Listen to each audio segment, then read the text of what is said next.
Hello viewers, আসসালামু আলাইকুম। আশা করি ভালো আছেন। আজকে আমি আপনাদেরকে দেখাবো ইবিলস টুলের মাধ্যমে এই ধরনের একটা লগো তৈরি করে দেখাবো। তো চলুন শুরু করা যাক। এই হচ্ছে ইবিলস টুলস। জাস্ট কিবোর্ড থেকে শিফট অল্ট চেপে ধরবেন।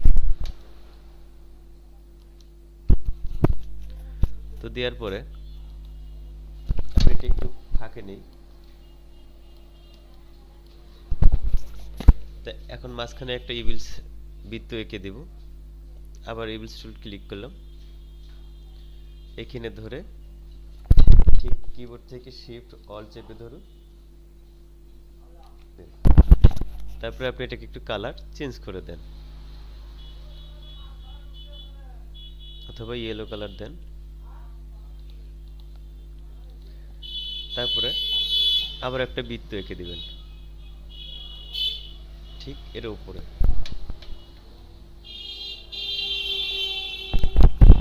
তো এখন আপনি এটাকে রেড কালার করে দেন। দেওয়ার পরে এখন আপনি রোটেট ক্লিক করুন। রোটেট, এটা হচ্ছে রোটেট। তারপরে আপনি এইটার মিডলে মাঝামাঝি একটা ক্লিক করে দেন। তারপরে এই পয়েন্ট থেকে কিবোর্ড থেকে অল চেপে ধরেন। তারপরে কিবোর্ড থেকে কন্ট্রোল ডি দেন। দেখুন খুব সহজেই কিন্তু একটা লগো ক্রিয়েট হয়ে গেছে। এখন চাইলে এটাকে আপনি বিভিন্ন কালারও করে দিতে পারবেন। চাইলে এই যে পেছনের যে ব্যাকগ্রাউন্ড কালারটা আছে এটাকে আপনি এখান থেকে ডাবল ক্লিক করে আরো হালকা করে দিতে পারেন।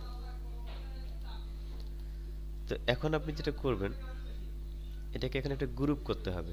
যার সবগুলোকে টেনে সিলেক্ট করে দিবেন। দেওয়ার পরে অবজেক্ট গ্রুপ। এখন দেখুন আর দৌড়াদৌড়ি করবে না। তো এখান থেকে আপনি চাইলে সিঙ্গেল ক্লিক করেন, ডাইরেক্ট এই কালারটা আপনি চেঞ্জ করে দিবেন। তাহলে আপনি এই টুলটা ইউজ করুন।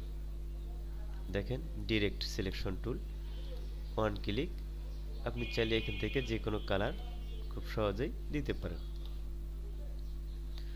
তো এখন যেগুলো আপনি চান যে এই ইমেজটাকে আপনি জেপিজি ভাবে সেভ দিবেন, তাহলে আপনি সেক্ষেত্রে অবশ্যই ফাইল এক্সপোর্ট।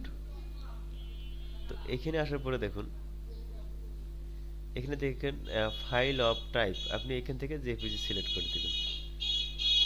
দেওয়ার পরে আপনি এখানে লিখে দেন লগো, লগো 3 জাস্ট সেভ। কিন্তু নিতেছে না। যদি এখানে প্লেসে নেওয়া হয়েছে এর জন্য হচ্ছে না। বন্ধুরা আমি ভুল করছি। তো এখন আপনি যেটা করবেন, ফাইল এক্সপোর্ট। তারপরে এখান থেকে আপনি জেপিজি সিলেক্ট করে দিবেন। দেওয়ার পরে এখানে আপনি লগো লিখুন।